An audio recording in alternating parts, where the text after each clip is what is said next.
There is a particular kind of silence that belongs only to open water, not the silence of emptiness, but the silence of potential, of a wind-filling canvas, of a hull finding its rhythm against the sea.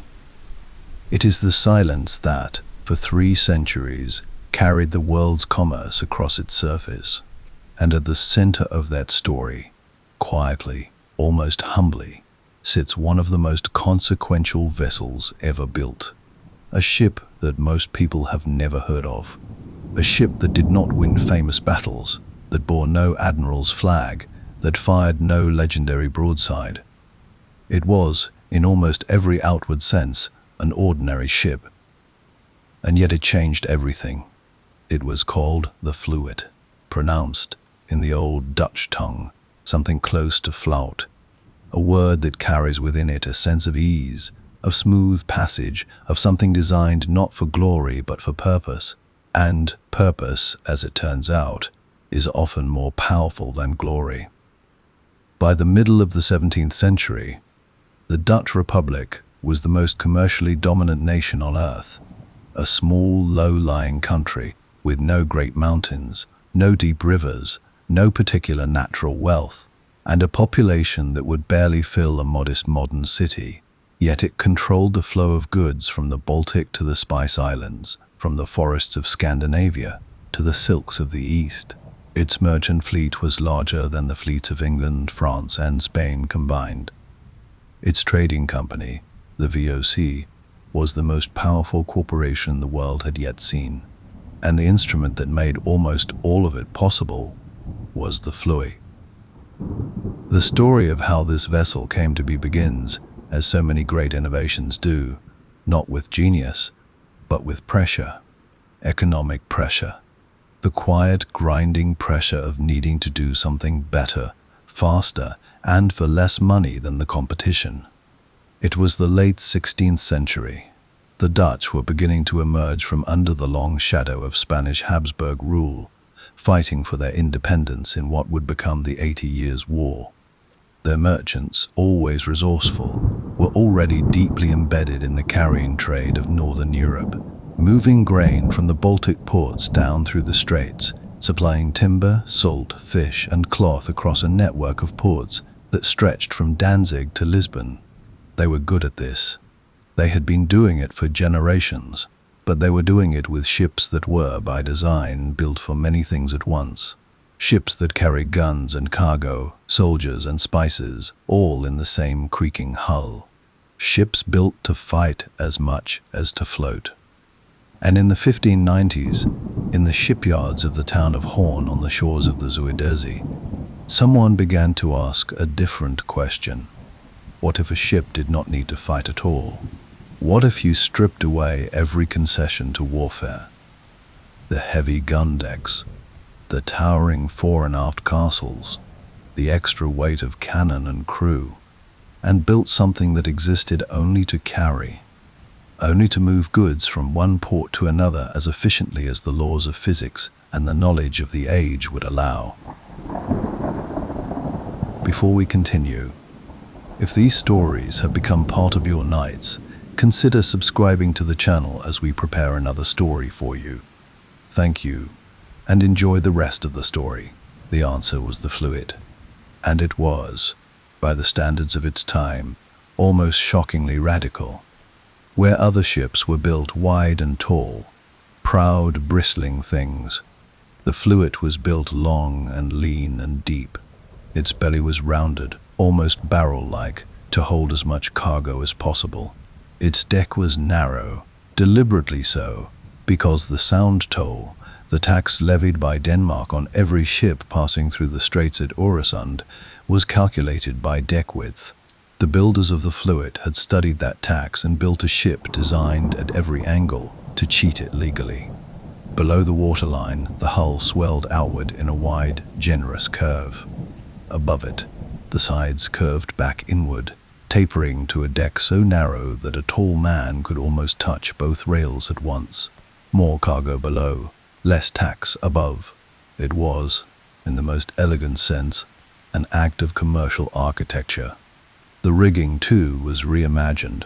where a conventional vessel of the era might require a crew of perhaps 30 or 40 men to handle its sails.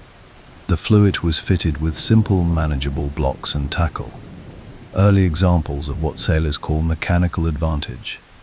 That allowed a crew of perhaps 9 or 12 to do the work of 3 times their number. Fewer men meant lower wages. Lower wages meant cheaper freight. And cheaper freight meant that any Dutch merchant with a Fluyt in the water could undercut almost any competitor on Earth. This was not a small thing. This was the competitive edge that built an empire, not of conquest, but of commerce.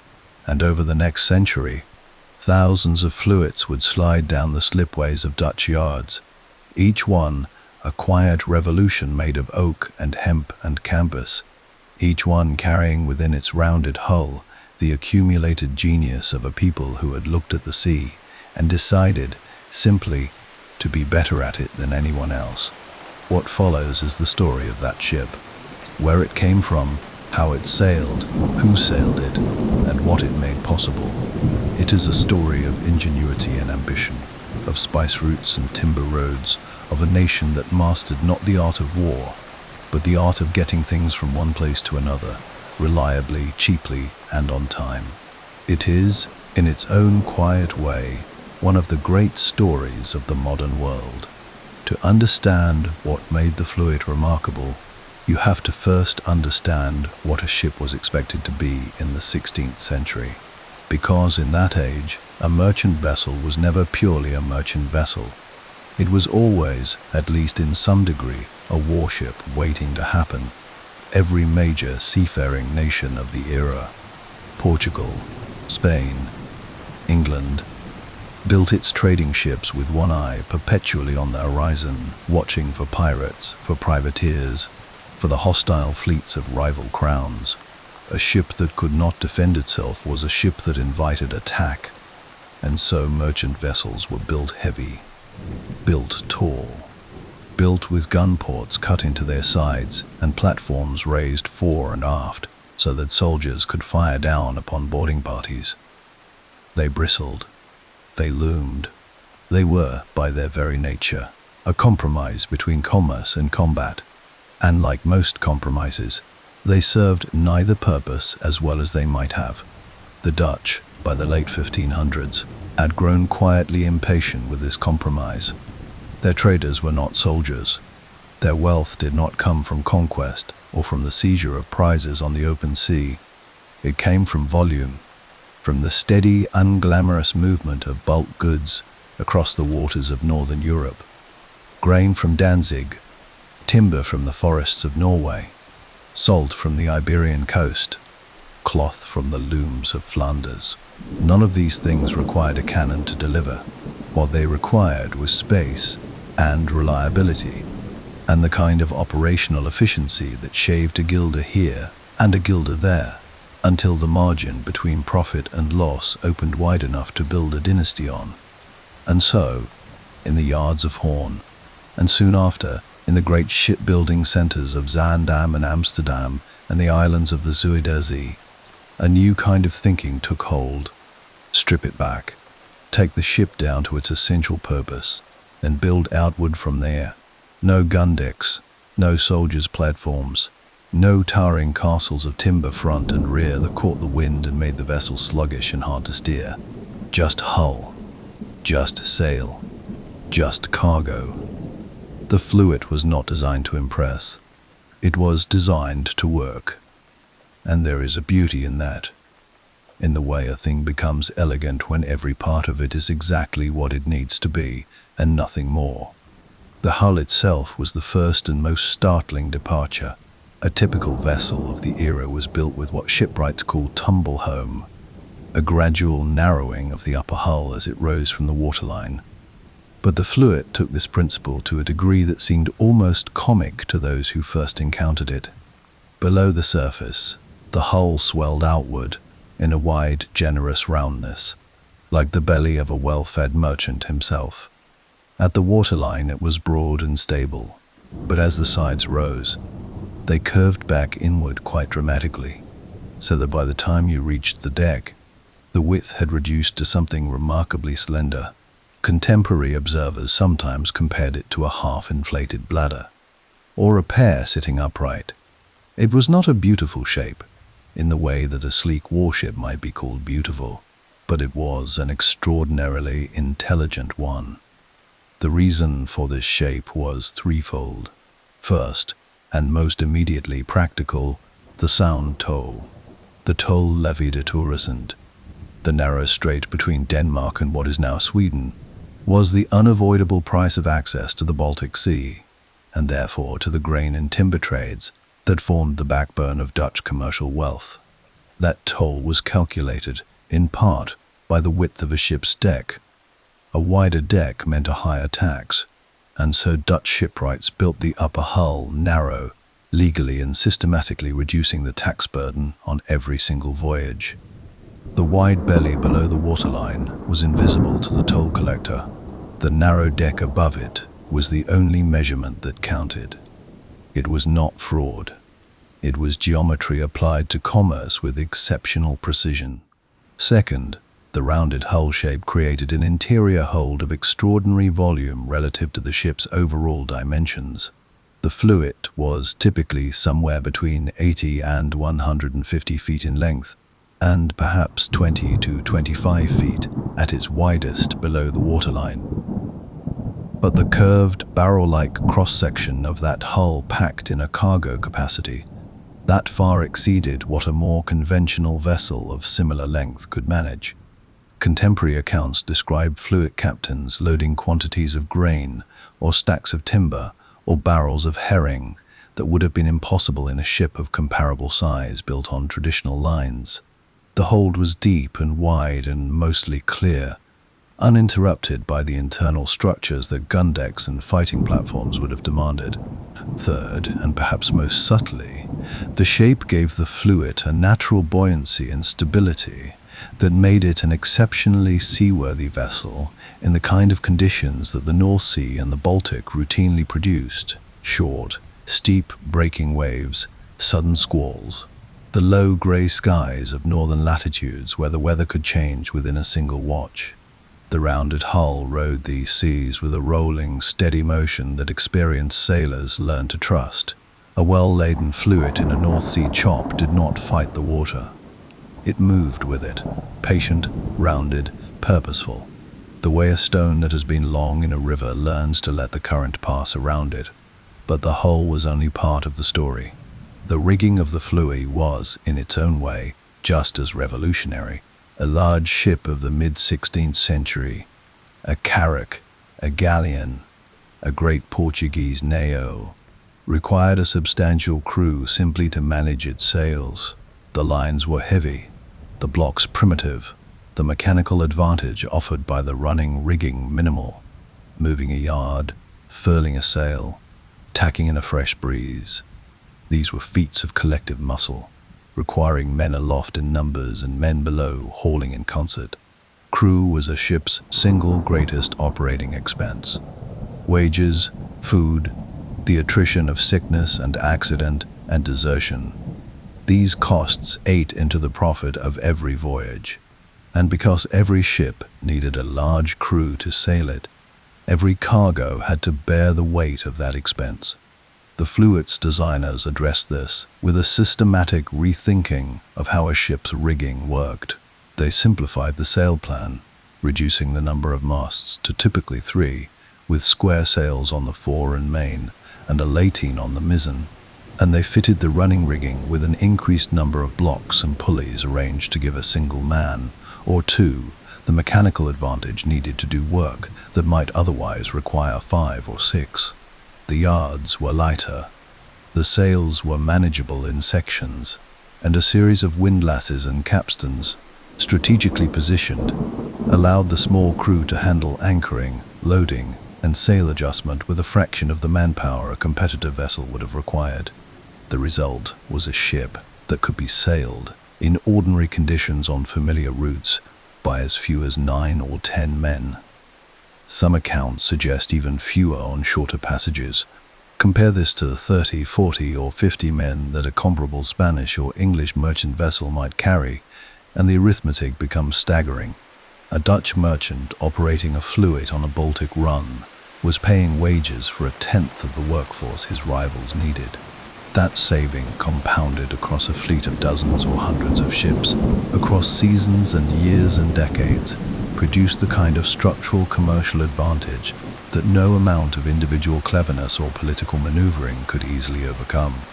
It is worth pausing here, just for a moment, to appreciate what had been accomplished in the shipyards of a small northern province without any great theoretical framework, without scientific institutions or royal academies of naval architecture. A community of practical craftsmen had built a machine, and it is not too strong a word, machine, that industrialized the movement of goods across an entire ocean. They had not invented new materials. They had not discovered new principles of physics. They had simply looked at every cost in the operation of a ship, the tax, the crew, the cargo space, the seaworthiness, and addressed each one in turn with the same patient, methodical intelligence that Dutch engineers were applying in those same decades to the problem of keeping the sea from reclaiming their land. The Fluyt was, in the end, an expression of a particular national character: careful, practical, unimpressed by spectacle, deeply, almost philosophically committed to the idea that the best solution to any problem is the one that costs the least and lasts the longest. And it was about to be unleashed upon the world. There is a stretch of water, narrow and cold and perpetually grey, that sits between the southern tip of the Scandinavian peninsula and the Danish island of Zealand. It is called the Øresund, the Sound, in the plain English of the sailors who dreaded it. At its narrowest point, it is barely 3 miles wide. The water runs fast and shallow in places. The currents are unpredictable, and for much of the year, the skies above it are the color of old pewter. It is not, by any conventional measure, a romantic place. And yet, for nearly 3 centuries, this modest strait was arguably the most important choke point in the entire global economy. Every ship that wished to pass from the North Sea into the Baltic, and therefore into the grain markets of Poland, the timber yards of Prussia, the hemp fields of Russia, the iron foundries of Sweden, had to pass through the Sound, and every one of them paid the toll. The Danish crown had been collecting this toll since 1429, and by the 16th century it had become one of the most reliable revenue streams in northern Europe. The records kept by the toll collectors at the castle of Kronborg, the same castle, as it happens, that Shakespeare would immortalize as Elsinore, are among the most complete commercial archives of the early modern world. Hundreds of thousands of ship passages, recorded year by year, cargo by cargo, nation by nation. And when historians look at those records across the arc of the late 16th and early 17th centuries, one pattern emerges with a clarity that is almost startling.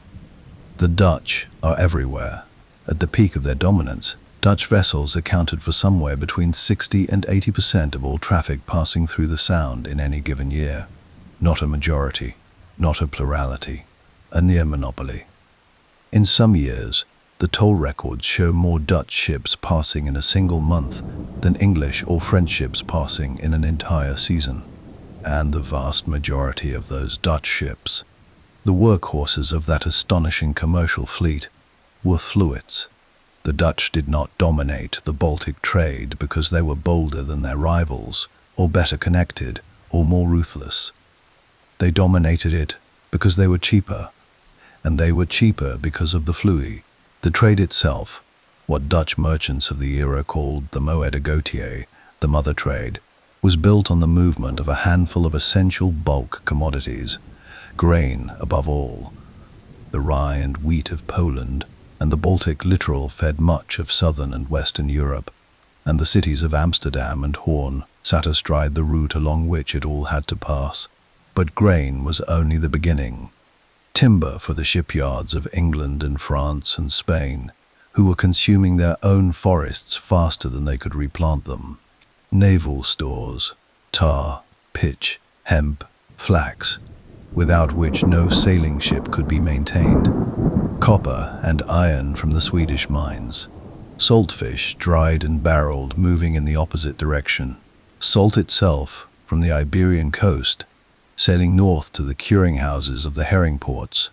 The Baltic trade was not one trade, it was dozens of trades, layered over one another, interconnected in ways that made the whole system remarkably resilient and extraordinarily profitable for those who sat at its center.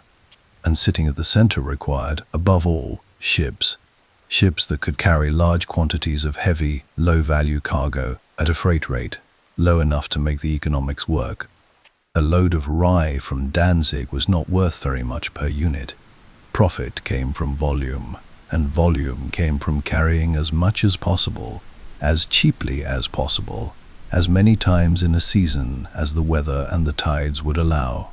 This was precisely the problem that the Fluyt had been built to solve. Its great rounded hold could swallow grain in quantities that rival vessels could not match. Its tiny crew kept the wage bill to almost nothing. Its shallow draft, the depth to which the hull sat below the waterline when laden, allowed it to navigate the shallower Baltic ports that larger, deeper vessels could not enter without risk of grounding. The Fluyt's draft deserves particular attention because it is one of those details that sounds technical but carries enormous practical consequence. Many of the Baltic ports that the Dutch served, the river mouths and estuary harbors of the Polish and German and Scandinavian coasts, were not deep water ports in the modern sense. They were working rivers, prone to silting, their channels shifting with the seasons. A heavily laden ship with a deep keel could not enter them safely, or could not enter them at all without lightening its cargo first, which added time and expense to every voyage. The Fluyt, with its full but relatively shallow hull, could get in and get out in conditions that sent other captains to anchor in the roads and wait. Time in the carrying trade was money, and the Fluyt wasted almost none of it.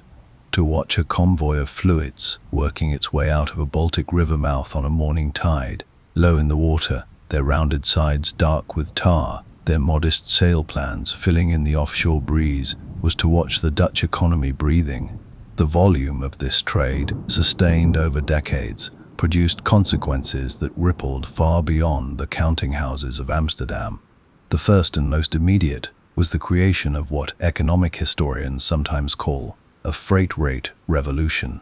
Because the Dutch could carry goods so cheaply, the effective price of bulk commodities across northern Europe fell. Grain that had been expensive became affordable. Timber that had been a luxury became a common building material. The cost of moving things, always, in pre-industrial economies, a dominant component of the final price, came down and stayed down for as long as Dutch Fluyts commanded the carrying trade. This was not a gift the Dutch consciously intended to give the world. It was a side effect of their own relentless pursuit of competitive advantage, but its effects were real and lasting, and felt in ways that had nothing directly to do with ships or the sea. The second consequence was the accumulation of capital. Because Dutch merchants were earning the freight on so much of Europe's commerce, money flowed into the Republic at a rate that the small nation's domestic economy alone could never have generated. This capital did not sit idle. It was reinvested in more ships, in trading companies, in the financial instruments that the Dutch were simultaneously inventing almost from scratch. The Amsterdam Exchange Bank, founded in '69, and the Amsterdam Stock Exchange, which was effectively the world's first, were both products of the same surplus generated by decades of Fluyt-powered trade. One thing built another, and another, in the way that genuine economic momentum tends to do, each success creating the conditions for a larger success to follow. The third consequence was political. When you control the freight routes along which a continent's essential commodities move, you acquire a form of leverage that is difficult to overstate and nearly impossible to dislodge without enormous cost. England needed Baltic timber to build its navy. Spain needed Baltic grain to feed its cities. France needed Baltic naval stores to maintain its fleet. All of them, at various points in the 17th century, found themselves dependent on Dutch ships to carry those goods because no other nation had enough vessels operating at low enough cost to fill the gap the Dutch would leave if they chose to withdraw. This was not merely economic influence, it was strategic power, exercised without armies, without declarations of war, without a single cannon being fired. It was power rooted in the simple, irreducible fact that the Fluyt was better at its job than anything else afloat. There were rivals, of course. The English tried to compete. Their navigation acts of the mid-17th century were explicitly designed to shut Dutch carriers out of English colonial trade, to force English merchants to use English ships crewed by English sailors. The acts worked, eventually, in their narrow legal sense, but they worked at a cost, because English ships were more expensive to operate, and the prices paid by English consumers rose accordingly. It was a tax on Dutch efficiency, collected by English law, paid for by English buyers. The Dutch, characteristically, adapted. They found other routes, other markets, other cargoes. The Baltic was not the only sea in the world, and the Fluyt was not limited to northern waters. But the Baltic was where the Fluyt had been born, in a sense, and where it had first proven what it could do.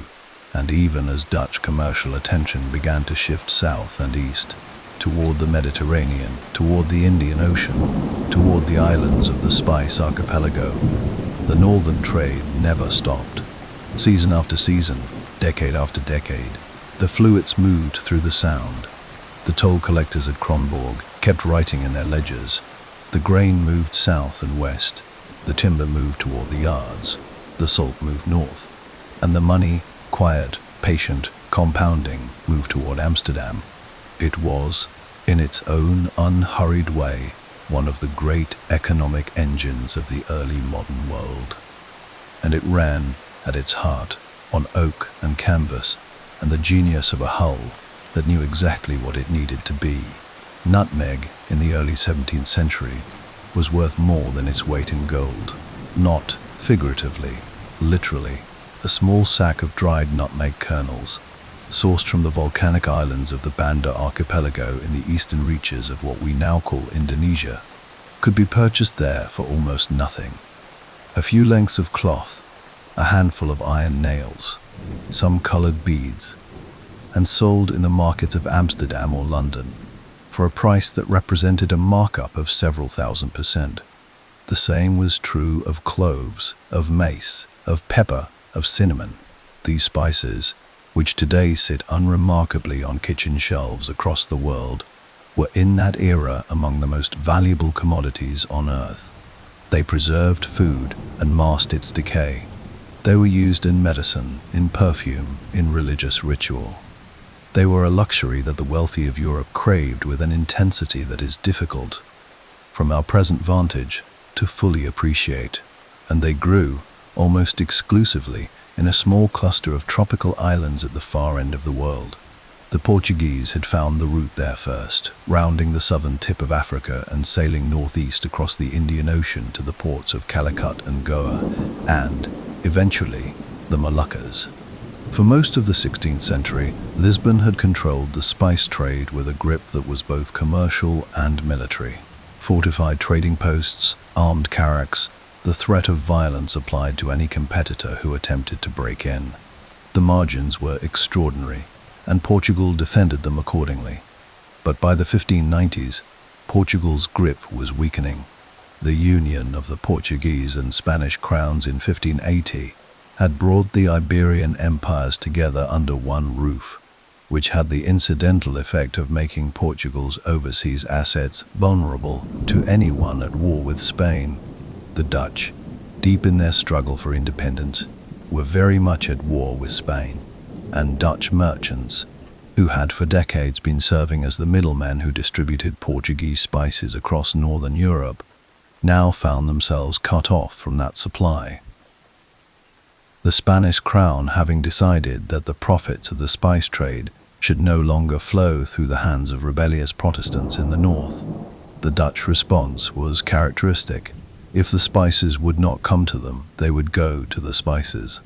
And they would build a company to do it unlike anything the world of commerce had yet seen.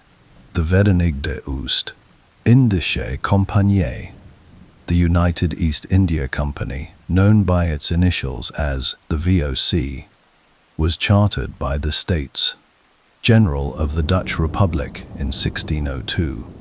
It was, from the moment of its founding, an institution of breathtaking ambition.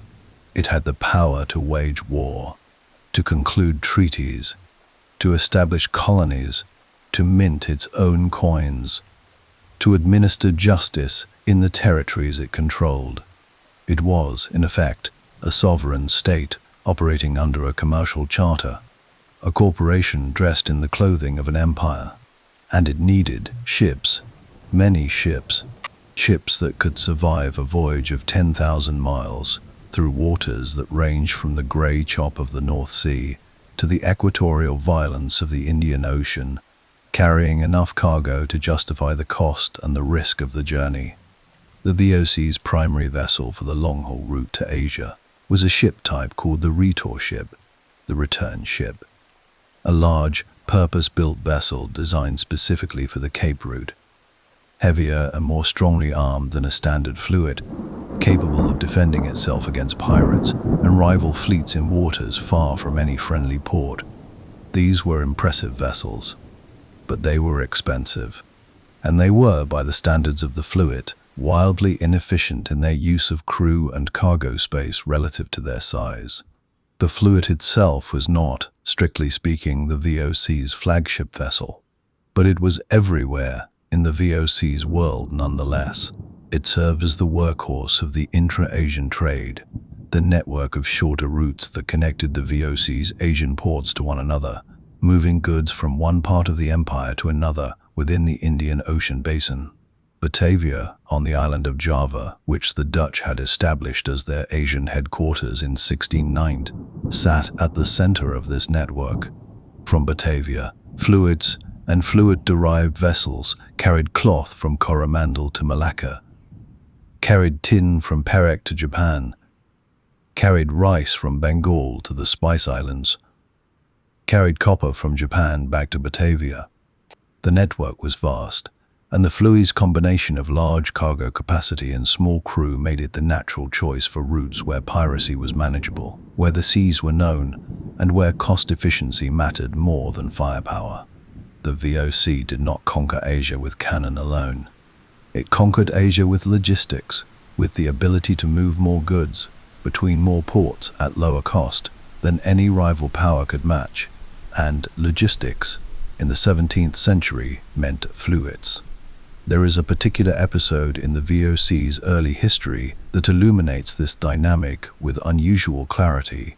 In the years following its founding, the company was engaged in a brutal campaign to establish exclusive control over the Banda Islands, the Nutmeg Islands, ejecting or destroying the existing population and the English traders who had established a foothold there.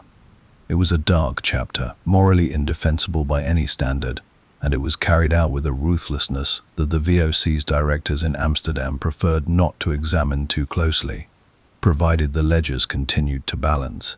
But the campaign also required, in the most practical sense, the ability to supply and reinforce a military presence at the far end of the world, across 10,000 miles of open ocean, on a timetable that allowed no significant delay. The ships that made this possible, that kept the VOC's forces in the field, that carried the soldiers and the rice and the gunpowder, included, among their number, a considerable fleet of Fluyts and Fluyt-derived vessels operating within the Asian network. The spice monopoly that resulted was worth, in the decades of its peak operation, sums that strain comprehension. The VOC paid its shareholders dividends that averaged somewhere around 18% annually across much of the 17th century. Its share price on the Amsterdam Exchange rose to levels that made it, in the estimation of many economic historians, the most valuable company, in real terms, that has ever existed. At its peak, the VOC's total valuation, adjusted for inflation and scaled to the size of the modern global economy, has been estimated by some scholars at somewhere in the region of $8 trillion. Whether that figure is exact almost does not matter. What matters is the order of magnitude. This was not a successful company. It was a financial phenomenon of a kind that the world had not previously encountered, and has arguably not encountered since. And threading through all of it, not always visible, not always celebrated, but always present, was the Fluyt, moving the pepper, moving the cloth, moving the copper and the tin and the rice and the nutmeg, doing the quiet, essential, unglamorous work of keeping the whole extraordinary machine supplied and fed and functioning. It is tempting, looking at the VOC's history, to focus on the drama, the battles, the monopolies, the colonial violence, the astonishing wealth. These things are real, and they matter, and they cast long shadows across the centuries that followed.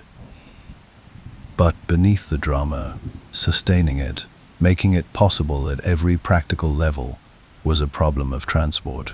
How do you move enough of the right things to enough of the right places, reliably enough and cheaply enough to hold an empire together across 10,000 miles of open water?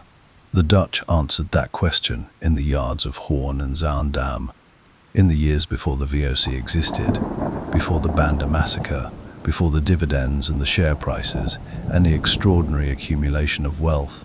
They answered it with a rounded hull, a narrow deck, a small crew, and a set of blocks and pulleys arranged to give a handful of men the leverage of many. They answered it, as they so often did, with the Fluyt. Empires rarely end with a single decisive moment. They do not, in truth, end at all, not cleanly, not completely. They erode. They lose ground at the edges while the center holds, and then they lose ground at the center while the edges persist. And then one day someone looks at what remains and understands, with the clarity that only hindsight provides, that the thing has been receding for a generation without anyone quite admitting it. The Dutch maritime empire was no different. It did not fall. It subsided, gradually, and then more quickly, like a great vessel settling lower in the water as the sea finds its way in through 100 small seams. And the story of that long subsidence is, in many ways, the story of the Fluyt itself, of a design so perfectly suited to its moment that when the moment passed, the design passed with it. The first serious crack appeared not at sea, but in the English Parliament. The year was 1651. The Commonwealth Government of England, newly established after the execution of Charles I and the abolition of the monarchy, was looking for ways to assert English power in a world where the Dutch had grown almost arrogantly dominant. The Navigation Act of 1651 was the instrument they chose. In plain terms, it said this: goods imported into England or into English colonies must be carried either in English ships or in ships belonging to the country that produced the goods. Dutch carriers, who had for decades made a comfortable living transporting the products of other nations into English ports, were excluded at a stroke. It was a direct attack on the Fluyt's business model. The Fluyt had been built, at its conceptual core, to be a neutral carrier, a vessel that any merchant from any nation could hire to move goods from one port to another at rates no competitor could match. The Navigation Act said, in effect, that neutrality was no longer commercially viable, at least not in the English trade. It forced a confrontation that the Dutch would rather have avoided, and it produced, with almost indecent speed, the First Anglo-Dutch War. The wars that followed, 3 of them across 30 years, were fought not over territory or religion or dynastic succession, but over the most fundamental commercial question imaginable: who had the right to carry the world's goods, and at whose price? The First Anglo-Dutch War, fought between 1654 and 1654, illustrated with brutal clarity the Fluyt's central vulnerability. A ship designed to carry cargo at minimum cost was, almost by definition, a ship poorly equipped to defend itself. The Fluyt carried few guns, sometimes none at all on the Baltic run, where piracy was manageable and the risk of warship encounter low. When the English Navy began hunting Dutch merchant convoys in the Channel and the North Sea, the Fluyts were nearly helpless. They were captured in their dozens, their cargoes seized, their crews imprisoned or pressed into English service. Hundreds of Fluyts were taken as prizes during the 3 Anglo-Dutch wars, and many of them were absorbed directly into the English merchant fleet, a testament both to their practical usefulness and to the uncomfortable fact that they were simply not built to fight. The Dutch response was instructive. Rather than abandoning the Fluyt, they organized. Convoys, escorted by warships of the Dutch Navy, became the standard practice on routes where English attack was possible. The Fluyt sailed in company, sheltered by vessels that existed precisely to do the fighting the Fluyt could not do for itself. It was an effective solution, but it was also an expensive one. The cost of convoy escort eating into the freight margins that had made the Fluyt so competitive in the first place. The structural advantage began very gradually to narrow. At the same time, the world that the Fluyt had been designed for was changing in ways that no amount of convoy organization could address. The nature of the most profitable trade was shifting.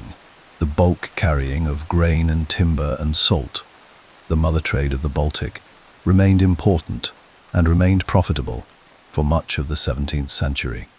But the most dynamic growth in European commerce was moving toward higher value goods, colonial produce from the Americas, fine textiles, manufactured goods, the products of an early industrialization that was beginning, tentatively, to gather pace in England and France. These goods required different ships, different routes, and increasingly, different commercial arrangements. The Fluyt was a bulk carrier. It was exceptionally good at moving large quantities of heavy, low-value cargo. It was less well-suited to a world in which the value was concentrated in smaller, more precious consignments, where what mattered was not how much you could carry, but how securely and how quickly you could deliver it. The English were building faster, the French were building larger, and both were building with guns, always with guns, in a way that the Fluyt's entire philosophy had sought to avoid. The world was rearming around a vessel that had been designed, with such elegant deliberateness, to have nothing to do with arms at all. The Third Anglo-Dutch War, ending in 1674, left the Dutch Republic technically undefeated but practically exhausted. The simultaneous invasion of the Republic by French land forces in 1672, the Rampjaar, the disaster year, as the Dutch called it, had come within a whisker of destroying the state entirely. William III had flooded the polders to stop the French advance. Amsterdam had trembled. The VOC had continued to pay its dividends, because the VOC was very good at continuing to pay its dividends regardless of what was happening on land. But the confidence of the Dutch commercial class had been shaken in ways that took a generation to fully register. After 1674, the Dutch did not so much lose their maritime supremacy as gradually transfer it. English shipping expanded steadily under the protection of the Navigation Acts and a more aggressive naval policy. French shipping, heavily subsidized by Colbert's mercantilist program, grew from almost nothing into a serious presence in the Mediterranean and Atlantic trades. The Dutch retained their position in the Baltic longer than almost anywhere else. The Fluyt was simply too efficient for a Baltic grain run to be easily displaced. But even there, competing national carriers eventually ate into the margins. And the Fluyt itself began to age, in the sense that designs age, not because it wore out, but because the assumptions built into it no longer perfectly matched the requirements of the trade. New hull forms, developed by English and French shipwrights who had studied the Dutch example closely and then improved upon it, offered better performance in the open ocean passages that an increasingly globalized trade demanded. The simple rigging that had allowed a 10-man crew to sail a Fluyt through the Sound was adequate for the Baltic, but stretched thin on a 6-month passage to the East Indies. Larger, more complex vessels, with bigger crews and more sophisticated sail plans, were better suited to those longer routes. And as those routes came to dominate the most profitable end of world commerce, the Fluyt's advantages counted for less. By the early 18th century, the Fluyt was still working. It had not disappeared. In the Baltic trade, on the coastal routes of northern Europe, in the inter-island commerce of the Dutch East Indian network, the rounded hulls and narrow decks of the Fluyt type persisted well into the 1700s. Old designs, when they are genuinely good ones, do not die quickly. They linger in the niches where their particular virtues still matter, carrying on long after the world that created them has moved elsewhere. But the moment of the Fluyt, the century and a half in which it defined what a merchant ship could be and what a commercial empire could look like, that moment had passed. The Dutch Golden Age, which the Fluyt had done as much as any single invention to create, was receding into the particular amber light that history reserves for eras that were brilliant and brief, and are remembered with a mixture of admiration and melancholy. What remained, and what remains still, is legacy. Not the legacy of conquest or of monuments. The Dutch Empire built relatively few of those, and most have not survived, but the legacy of method. The idea that efficiency is a form of power, that the most durable competitive advantage is not the cannon but the cost structure, that a vessel, or a company, or an economy built around the principle of doing more with less will outlast, in the end, almost any rival built around the principle of doing more with more. These are not romantic ideas. They do not make for stirring battle narratives or tales of heroic individual sacrifice, but they shape the world we live in more profoundly, perhaps, than most of the battles and heroes we remember instead. The container ship that moves your goods across the Pacific today, vast, efficient, crewed by a handful of people relative to its staggering cargo capacity, is, in its deepest logic, a descendant of the Fluyt. The principle is identical. Strip away everything that does not serve the purpose of moving cargo cheaply and reliably, and build outward from what remains. The Dutch found that principle in the yards of Hoorn in the last decade of the 16th century, and applied it with a consistency and an intelligence that changed the world. They did not know they were doing that, of course. They were simply trying to move grain from Danzig to Amsterdam at a price that left something over for the merchant's household and something over for the next voyage. But that is how most of the great changes happen, not with proclamations, not with fanfare, with a rounded hull settling into a grey northern sea, its sails filling, its small crew going quietly about their work, and the whole unassuming thing pointing its bow toward the horizon and beginning, steadily, to move. There are no Fluyts left, not a single one, no preserved hull resting in a museum harbour, no carefully reconstructed replica riding at anchor in Amsterdam or Hoorn, no barnacled wreck on a shallow Baltic seafloor that historians have agreed, definitively, to call one. The Fluyt vanished from the world, as thoroughly as any object can vanish, not in a single catastrophic event, but in the slow, ordinary way that working things disappear when the work is done. They were used until they could not be used any longer, and then they were broken apart for their timber, which was used to build other things, which were eventually broken apart in turn. The sea took some of them. Time took the rest. What survives is paper. The toll records at Kromborg, the VOC ledgers in The Hague, the port registers of a dozen Baltic cities, the correspondence of merchants who mention them the way we mention trucks or freight containers today, as a fact of life, unremarkable, essential, too ordinary to describe in detail. And perhaps that is fitting. The Fluyt was never meant to be remembered. It was meant to work. It was built by people who were solving a problem, not making a statement. People who wanted to move grain from one coast to another without spending more than they had to, and who possessed the intelligence and the patience to find the most elegant possible answer to that very practical question. The fact that their answer changed the world was, from their perspective, probably beside the point. We tend to remember history through its most dramatic instruments: the warships, the cathedrals, the cannons, the conquering armies. We are less attentive to the things that merely made everything possible. This is a habit of mind worth examining. The Fluyt is not unique in its invisibility. History is full of quietly transformative technologies that shaped the world more profoundly than the events that dominate the history books, and that are remembered, if at all, only by specialists.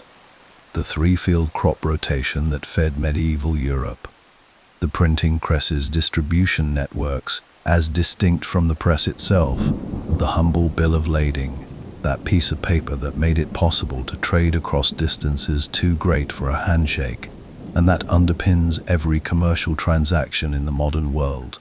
These things do not make for dramatic narrative. They make for the world we actually live in, which is a different and in some ways more important thing.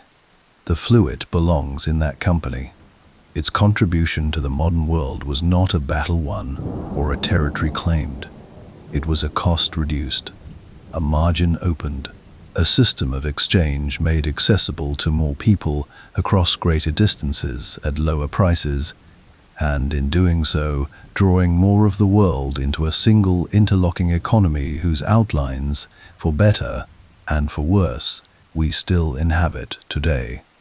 The globalization that defines our era has many origins, many fathers and mothers, but somewhere in its ancestry, if you follow the line back far enough, you will find a rounded hull slipping through the Sound on a grey morning, low in the water with Polish grain, pointed toward Amsterdam, crewed by 9 men who probably gave no thought at all to the world they were helping to build. It is worth sitting with that image for a moment. 9 men. A ship perhaps 100 feet long, a cargo of rye, the sky, the color it always is above the Sound, which is to say the color of whatever mood you bring to it. And inside that hold, in the rounded dark, the grain shifting slightly with the movement of the hull, the smell of it, the weight of it, the absolute ordinariness of it.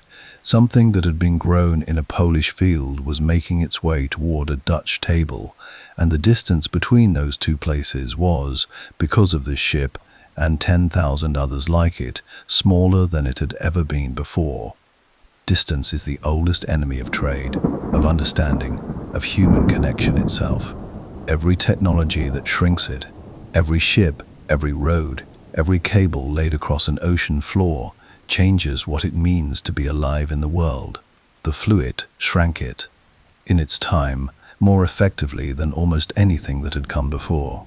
The Dutch golden age that the Fluyt helped to create produced, in the span of a single century, Rembrandt and Vermeer, Spinoza and Huygens, the first modern stock exchange and the first modern central bank, a tradition of religious tolerance that was, by the standards of its era, almost shockingly progressive, and a culture of practical inquiry that asked, with a consistency bordering on national character, not how things ought to be, but how things ought to be, but how things actually are. Whether there is a direct line between the Fluyt's pragmatic genius and the intellectual culture of the republic that surrounded it is a question for historians to argue, but it is not an implausible connection. A society that builds its prosperity on the principle of stripping things down to their essential purpose, of finding the most efficient path between 2 points, of respecting the problem more than the prestige. Such a society might, over time, produce a way of looking at the world that values clarity over ornament and usefulness over display. The Fluyt was useful. Profoundly, transformatively, world historically useful. And it is gone. Every plank of it, absorbed back into the matter of the world from which it came, with the question it answered. How do you move what needs to be moved, as far as it needs to go, for as little as it needs to cost? That question has never stopped being asked. It is being asked right now in the design offices of shipping companies and the engineering departments of logistics firms, and the quiet back rooms where supply chains are modeled and optimized and refined. The answer keeps changing as the technology changes and the world changes around it. But the question is the same one that a group of shipwrights in Horn were turning over in their minds 400 years ago on the shore of a grey northern sea. They answered it with oak and hemp and canvas, with a rounded belly and a narrow deck and a small crew working simple lines, with the particular genius of people who had no interest in glory and every interest in getting the job done. The water doesn't remember them, but perhaps we should.